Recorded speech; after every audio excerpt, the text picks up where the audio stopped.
Ever since I watched writer-director Drew Goddard's Cabin in the Woods all the way back in 2012, I have been eagerly anticipating that man's next film. Cabin in the Woods just did an outstanding job of not only lovingly turning the genre on its head, but actually, in my opinion, giving us one of the most outstanding entries in that genre in recent memory. And to just continue to heap praise on that film, it was also so expertly paced, doling out at just the right moments new plot developments, twists, and turns. And on top of that, it was also given by its writer and director a whole host of fantastically written characters, both to root for as well as to root against, each of them with their own fantastically written personalities, and of course, all of them wonderfully performed by a very talented group of actors.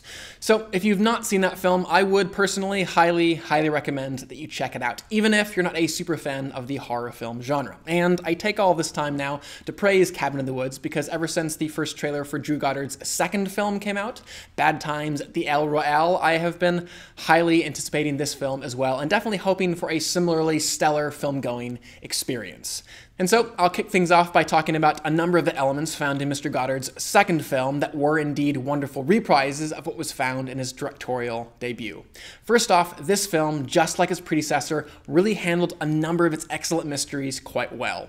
Every single time that a new character entered the story, especially in its first 30 to 40 minutes, I was totally in it.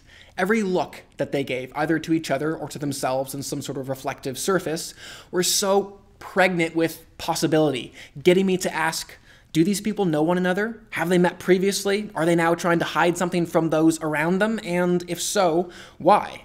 I really did have so much fun in the first act as well as the first half of the second act just trying to figure out who these characters were. And I should note too that I thought Goddard did a great job, even in the opening minutes, of always giving us something to latch onto with those characters, allowing us to understand them even if only on an instinctual level.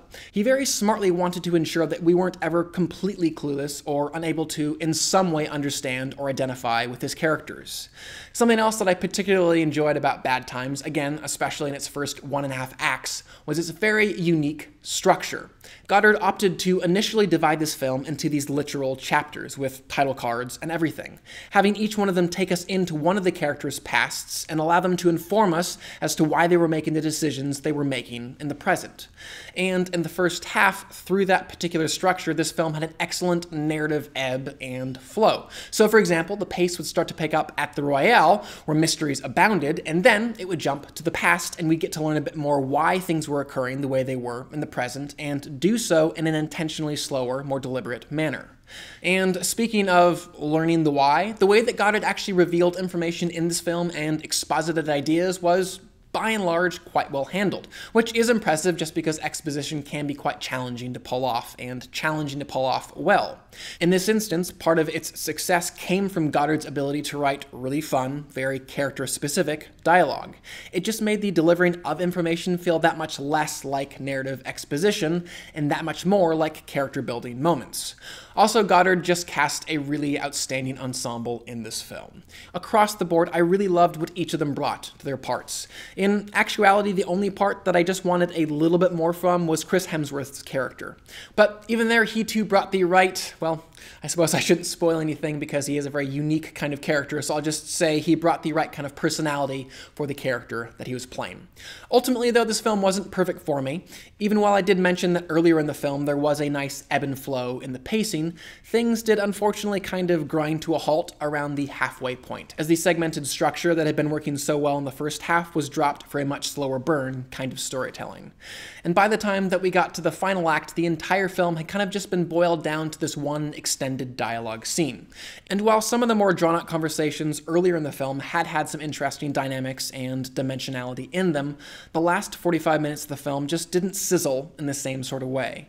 With that said, there was this one moment in the film's final act when one character stood up to another that I did feel, even if only for a brief moment in time, that aforementioned lacking sizzle.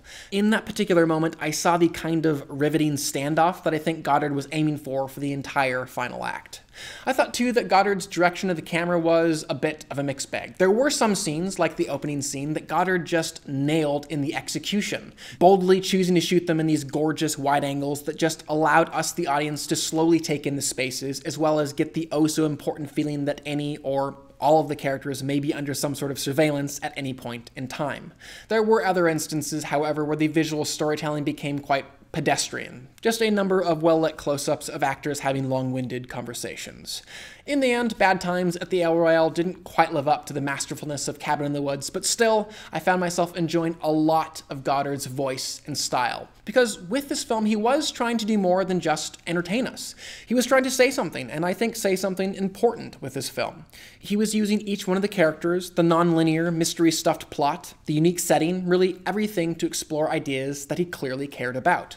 Ideas like duality, loss, confusion, and the quest to know oneself. And for all these reasons, I will give the film a 3.5 out of 5, and definitely a heart. I would still love to know what you guys thought of the film though, so definitely comment below and let me know. And finally, please do subscribe. I'm going to continue to review films and television on this channel, and I would love for you to stay up to date on all of those things. But for now, I'm Chris Hartwell. This is The Heartbeat. Thank you for joining me.